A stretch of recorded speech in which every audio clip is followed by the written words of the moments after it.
स्वागत है आपका आपके अपने YouTube चैनल करियर हब पर। दोस्तों, जैसा कि आप लोगों को पता होगा कि इस चैनल के माध्यम से उत्तर प्रदेश में होने वाली विभिन्न भर्ती परीक्षाओं से संबंधित महत्वपूर्ण जानकारी आप तक दी जाती है। उसी क्रम में आज हम लोग बात करने वाले हैं यूपी ट्रिपल एससी के ऑनलाइन डॉक्यूमेंट वेरिफिकेशन के बारे में। तो आइए शुरू करते हैं। उसके पहले जो लोग इस चैनल पर नए हैं वो चैनल सब्सक्राइब कर लें, और जो लोग टेलीग्राम चैनल से नहीं जुड़े हैं वो टेलीग्राम चैनल ज्वाइन कर लें। ये वीडियो थोड़ी लंबी हो सकती है क्योंकि इसमें ऑनलाइन डॉक्यूमेंट वेरिफिकेशन के बारे में स्टेप बाय स्टेप बताया जाएगा, और ये किसी भी भर्ती के लिए है, चाहे वो एजीटीए के लिए हो, चाहे जूनियर असिस्टेंट के लिए हो, चाहे जेई के लिए हो। कोई भी भर्ती के कैंडिडेट्स हैं, सबके लिए ये वीडियो बहुत महत्वपूर्ण होने वाली है। तो ये वीडियो पूरी देखें और अंत तक देखें, क्योंकि इस समय एजीटीए का डॉक्यूमेंट वेरिफिकेशन चल रहा है और काफ़ी लोगों ने भी डॉक्यूमेंट अपलोड कर भी दिए हैं, तो उनके लिए भी ये इम्पोर्टेंट है। और जो लोग नहीं डॉक्यूमेंट अपलोड किए हैं उनके लिए भी ये वीडियो महत्वपूर्ण होने वाली है। तो आइए शुरू करते हैं। सबसे पहला काम आप लोगों को क्या करना है कि जो भी आपके पास डॉक्यूमेंट हैं, चाहे हाई स्कूल हो, चाहे इंटरमीडिएट हो, चाहे ग्रेजुएशन हो, चाहे प्रेफरेंशियल हो, चाहे डोमिसाइल हो, जो भी आपके पास डॉक्यूमेंट हैं वो साइबर कैफ़े से जाके स्कैन कराइए या जनसेवा केंद्र से जाके स्कैन कराइए। मोबाइल से स्कैन करने से बचें। कभी कभी होता क्या है कि मोबाइल से जो डॉक्यूमेंट स्कैन होते हैं वो या तो क्लियर नहीं आते हैं, जैसे प्रिंट जब उसका निकाला जाता है तो हो सकता है वो साफ़ ना आए। तो कोशिश यही करें कि स्कैनर से स्कैन करें, मोबाइल स्कैनर से नहीं, साइबर कैफ़े से या जनसेवा केंद्र पर जाकर डॉक्यूमेंट स्कैन करें। ये लिस्ट हम लगाए दे रहे हैं। इसमें जैसे हाई स्कूल में हो सकता है मार्कशीट सर्टिफिकेट एक में हो सकता है अलग हो। अगर एक साथ है तब ठीक है, अगर अलग अलग है तो एक पीडीएफ में दोनों पेज एक ही फाइल में आएगा। और अधिकतम साइज, जो पीडीएफ का अधिकतम साइज होगा वो 2 MB तक का हो सकता है। इसका आप लोग विशेष ध्यान रखिएगा। पीडीएफ का जो साइज होगा वो 2 MB से ज़्यादा नहीं होना चाहिए। और कोशिश यही करें कि पीडीएफ बनाते समय मोबाइल से पीडीएफ ना बनाएं, जनसेवा केंद्र या साइबर कैफ़े से जाकर ही स्कैन करवाएं। इसी तरह इंटरमीडिएट में हो सकता है मार्कशीट सर्टिफिकेट एक ही में हो सकता है अलग अलग है। अगर एक ही में है तब ठीक है, अगर अलग अलग है तो 2 पेज की पीडीएफ बनेगी और पीडीएफ का साइज़ 2 MB से कम का होना चाहिए। जो पीडीएफ का अधिकतम साइज़ है वो 2 MB तक हो सकता है। इसी तरह ग्रेजुएशन का है, प्रेफरेंशियल है, डोमिसाइल है, कास्ट सर्टिफिकेट है, EWS है, जो भी है सबका जो पीडीएफ का साइज होगा वो 2 MB तक का अधिकतम हो सकता है। स्कैन करने के बाद अगर पीडीएफ फाइल आपकी 2 MB से ज़्यादा है तो ऑनलाइन पीडीएफ कंप्रेसर से जाके उसको 2 MB तक का कर लीजिए। सबसे मेन यही कि आप मोबाइल से स्कैन करने से बचें। अब आइए देखते हैं कि लॉगिन कैसे करना है।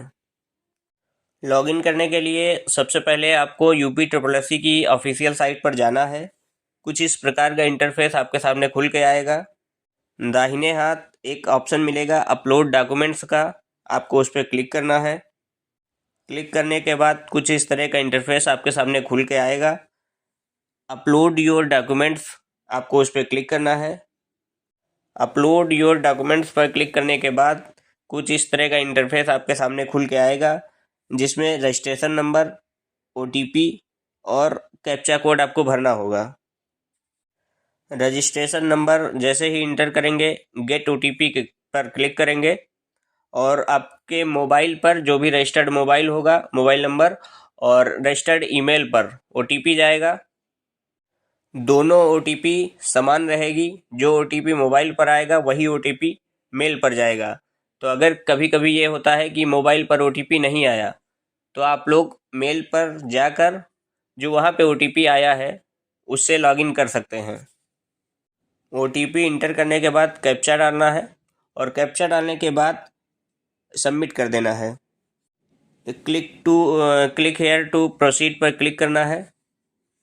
क्लिक हेयर टू प्रोसीड पर क्लिक करने के बाद कुछ इस तरह का इंटरफेस आपके सामने आएगा, जिसमें कुछ आपकी बेसिक डिटेल्स रहेंगी जो हमने हाइड कर दिया है यहाँ पे। बेसिक डिटेल्स आपको देख लेनी है। अब यहाँ से कैसे भरना है वो आपको स्टेप बाय स्टेप मैं बता रहा हूँ। ये सारे ऑप्शंस जैसे basic details, academic, essential qualification, preferential qualification, other important documents और लास्ट में फाइनल सबमिट करना है। ये पांचों स्टेप करने के बाद आपको फाइनल सबमिट करना है। इसको भरते समय और डॉक्यूमेंट अपलोड करते समय क्या क्या सावधानियां बरतनी है ये हम लोग इस पर डिस्कशन करने वाले हैं। लॉगिन करने के बाद आपको एक बेसिक फॉर्म भरना होगा। इस फॉर्म में ज़्यादातर लोग क्या करते हैं कि जहाँ पर जन्म स्थान लिखना होता है वहाँ पर पूरा पता लिख देते हैं, तो अभ्यर्थियों को वो नहीं करना है। जहाँ पर जन्म स्थान लिखना है वहाँ केवल अपने गृह जनपद का ही नाम डालें और जहाँ पर पूरा एड्रेस लिखना है वहाँ पर ही पूरा एड्रेस लिखें। बेसिक डिटेल्स में हाई स्कूल और इंटरमीडिएट की कुछ डिटेल्स आपको पहले से लिखी होंगी, बाकी कुछ डिटेल्स आपको लिखनी होगी, जैसे श्रेणी, विषय और रिजल्ट क्या आया और मार्कशीट पर जो डेट होती है वो डेट आपको लिखनी होगी। बेसिक डिटेल्स में जैसे ग्रेजुएशन के डिटेल भरते समय एक बात आप लोग ध्यान रखिएगा कि कभी कभी होता क्या है कि कुछ लोग ग्रेजुएशन का जो नंबर भरा जाता है वो लास्ट ईयर का नंबर लिख के सबमिट कर देते हैं, जो कि गलत तरीका है। 3 ईयर या 4 ईयर जो भी आपको भरना है ग्रेजुएशन में, तीनों चारों सालों का पूरा प्राप्तांक और पूरा पूर्णांक ये भरना है। जो लोग केवल अंतिम वर्ष का भर रहे हैं वो गलत भर रहे हैं। जहाँ पर प्रमाण पत्र संख्या भरनी है वहाँ पर ग्रेजुएशन की डिग्री पर जो नंबर लिखा होता है आपको वो भरना है।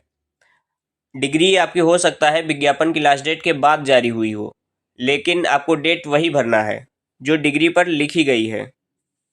तो ग्रेजुएशन की डिटेल भरते समय केवल ये चीज़ ध्यान रखिएगा कि केवल लास्ट ईयर का प्राप्तांक और पूर्णांक नहीं भरना है। 3 साल या 4 साल जो भी आपका है, तीनों और चारों सालों का एक साथ जोड़कर प्राप्तांक और पूर्णांक भरना है। चूँकि एजीटीए में पीजी नहीं मांगा गया है इसलिए पीजी की डिटेल आपको भरने की ज़रूरत नहीं है। बेसिक डिटेल्स भरते समय पूरी सावधानी बरतें, किसी भी प्रकार की गलती ना होने पाए। बेसिक डिटेल भरने के बाद सेव बटन पर क्लिक करना होगा और सेव के बाद नेक्स्ट पर आना होगा।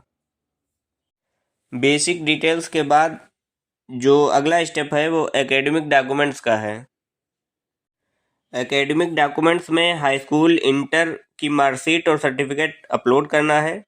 यहाँ पर ये चीज़ ज़रूर ध्यान रखिएगा कि अगर मार्कशीट और सर्टिफिकेट अलग अलग है तो उसको एक ही पीडीएफ में 2 पेज बनाकर अपलोड करना है और उसका साइज़ 2 MB से कम होना चाहिए। जो पीडीएफ का साइज़ होगा वो 2 MB से कम होना चाहिए। तो ये चीज़ आप लोग विशेष ध्यान रखिएगा कि अगर हाई स्कूल या इंटरमीडिएट में मार्कशीट और सर्टिफिकेट अलग अलग है तो दोनों को, हाई स्कूल का अलग और इंटर का अलग, हाई स्कूल में अगर अलग अलग है तो हाई स्कूल का जो मार्कशीट और सर्टिफिकेट है दोनों को एक ही पीडीएफ में लेकर आपको अपलोड करना है। इसी तरह इंटर में अगर अलग अलग है तो इंटर का सर्टिफिकेट और मार्कशीट दोनों को एक ही पीडीएफ में लेकर आपको अपलोड करना है। ये डॉक्यूमेंट्स अपलोड करने के बाद आपको सेव करना है। सेव के बाद फिर नेक्स्ट करना है। बेसिक डिटेल्स हो गई, एकेडमिक डॉक्यूमेंट हो गए। अब हम लोग एसेंशियल क्वालिफिकेशन डॉक्यूमेंट पर चलते हैं। एसेंशियल क्वालिफिकेशन डॉक्यूमेंट्स में आपको ग्रेजुएशन की डिटेल भरना है। नेम ऑफ डिग्री में आपको डिग्री का नाम जैसे बीएससी एग्रीकल्चर, बीटेक आदि भरना है। यहाँ पर आपको विशेष बात ये ध्यान रखनी है कि चारों सालों का जो प्राप्तांक और पूर्णांक है वो एक साथ भरना होगा। सभी साल की मार्कशीट और डिग्री को एक ही पीडीएफ में आपको अपलोड करना है। इस बात का विशेष ध्यान रखिएगा। ये डॉक्यूमेंट अपलोड करने के बाद आपको सेव करना है। सेव के बाद फिर नेक्स्ट करना है।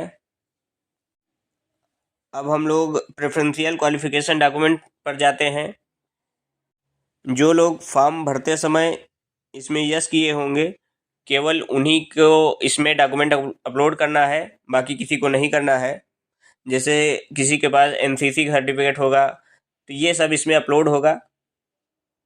जो भी डॉक्यूमेंट है अपलोड होने के बाद फिर सेव करना है और सेव के बाद नेक्स्ट पर जाना है। अब हम लोग बेसिक डिटेल देख लिए, एकेडमिक देख लिए, एसेंशियल देख लिए, प्रेफरेंशियल देख लिए, अदर इम्पॉर्टेंट डॉक्यूमेंट्स पर आ गए हैं। अदर इम्पॉर्टेंट डॉक्यूमेंट्स में आपको अपनी आरक्षण श्रेणी के हिसाब से डॉक्यूमेंट्स अपलोड करने हैं। जिन अभ्यर्थियों ने अपने फॉर्म में संबंधित श्रेणी में यस किया है उसे अपने उस संबंध में डॉक्यूमेंट अपलोड करना होगा। अगर किसी ने गलती से कोई श्रेणी टिक कर दी है तो उसे वहाँ पर एफिडेविट अपलोड करना होगा। एफिडेविट केवल वही अपलोड करेंगे जिन्होंने गलती से यस कर दिया है।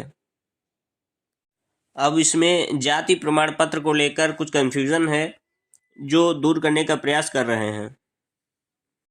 जो SC ST का जात सर्टिफिकेट है वो विज्ञापन की अंतिम तिथि तक का जारी होना अनिवार्य होता है और जाति प्रमाण पत्र विज्ञापन में लगे हुए फॉर्मेट में बना होना चाहिए। जो भी फॉर्मेट उनका होता है उस हिसाब से बना होना चाहिए।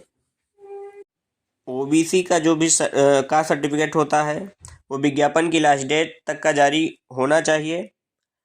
कभी कभी होता क्या है कि विज्ञापन की लास्ट डेट के काफ़ी पहले आपका कास्ट सर्टिफिकेट जारी हुआ होगा। अगर विज्ञापन की लास्ट डेट के 3 साल तक का कास्ट सर्टिफिकेट है तो आप लगा दीजिए। अगर उससे भी पुराना है तो वो सर्टिफिकेट और जो नया जारी हुआ हो ये दोनों सर्टिफिकेट एक ही PDF में स्कैन करके आपको अपलोड करने हैं। यहाँ पे ये कोशिश ज़रूर करें कि अगर कास्ट सर्टिफिकेट आपका बहुत पुराना हो चुका है और नया भी जारी हो चुका है तो दोनों कास्ट सर्टिफिकेट आप लगा दीजिए। कोशिश यही करें कि विज्ञापन की लास्ट डेट के पहले का कास्ट सर्टिफिकेट लगाना है। EWS प्रमाण पत्र के लिए आप विज्ञापन देख लें और जिस अवधि का मांगा गया है उसी अवधि का प्रमाण पत्र अपलोड करें। अगर उस अवधि का प्रमाण पत्र आपके पास नहीं है EWS का तो नया या पुराना जो भी है आप अपलोड कर सकते हैं, लेकिन वो मान्य नहीं होगा। अगर किसी अभ्यर्थी ने अपनी श्रेणी गलत भर दी है तब उसे श्रेणी बदलने का अवसर नहीं दिया जाएगा और अंतिम परिणाम में उसे केवल अनारक्षित श्रेणी में ही कंसीडर किया जाएगा। जैसे आप OBC के कैंडिडेट्स हैं और गलती से आपको SC में टिक हो गया है तो आपको श्रेणी बदलने का अवसर नहीं दिया जाएगा। आप एफिडेविट लगाएं चाहे ना लगाएं उससे कोई मतलब नहीं है। इस स्थिति में आपको जनरल में काउंट होगा, अनारक्षित श्रेणी में ही काउंट होगा। अगर किसी अभ्यर्थी के डॉक्यूमेंट में किसी नाम या कोई और त्रुटि है तो वह अभ्यर्थी इस संबंध में अदर रेलेवेंट डॉक्यूमेंट में अपना एफिडेविट अपलोड करेंगे। जो भी आपकी त्रुटि है वो सब एक एफिडेविट पर लिख दीजिएगा, वही एफिडेविट अपलोड होगा। सारी डिटेल्स भरने और डॉक्यूमेंट अपलोड करने के बाद डिक्लेरेशन एंड फाइनल सबमिट पर जाकर अंतिम रूप से आवेदन को सबमिट करना होगा। फाइनल सबमिट करने के बाद आपको प्रिंट का एक ऑप्शन आएगा, उस पर पूरा फॉर्म खुल जाएगा तो आप सारी डिटेल अच्छे से देख लीजिएगा। प्रिंट आउट ज़रूर अपने पास रख लें। प्रिंट आउट इसलिए रख लें ताकि कभी भविष्य में हो सकता है इस प्रिंट आउट की ज़रूरत पड़े तो आपके पास पहले से रहेगा तो आसान रहेगा। प्रिंट आउट सभी लोग अपने पास ज़रूर रखिएगा। किसी भी भर्ती में इसी तरह आपको डॉक्यूमेंट अपलोड करने हैं और डॉक्यूमेंट का जो साइज़ है वो आप लोग 2 MB तक का डॉक्यूमेंट हो सकता है। साइज़ का विशेष ध्यान रखिएगा। बाकी किसी की और अगर कुछ समस्या है तो आप कमेंट में लिख दीजिएगा, अगले वीडियो में आपको वो समस्या का सलूशन मिल जाएगा। AGTA के बाद पूरी संभावना यही है कि मार्च लास्ट से ग्राम पंचायत अधिकारी का अभिलेख सत्यापन शुरू हो जाएगा और उसके बाद जूनियर असिस्टेंट का शुरू होगा, ऐसी पूरी संभावना है। और जूनियर असिस्टेंट का भी जो डॉक्यूमेंट वेरिफिकेशन है वो मिड अप्रैल के आसपास से शुरू हो सकता है। तो आप लोग अपने डॉक्यूमेंट रेडी रखिएगा। और वीडियो के शुरुआत में ही जैसा मैंने बताया कि मोबाइल से आपको स्कैन नहीं करना है, कोशिश ये करें कि साइबर कैफ़े या जनसेवा केंद्र पर जाकर ही डॉक्यूमेंट स्कैन करें। मोबाइल से स्कैन करने से बचें। ओके, धन्यवाद।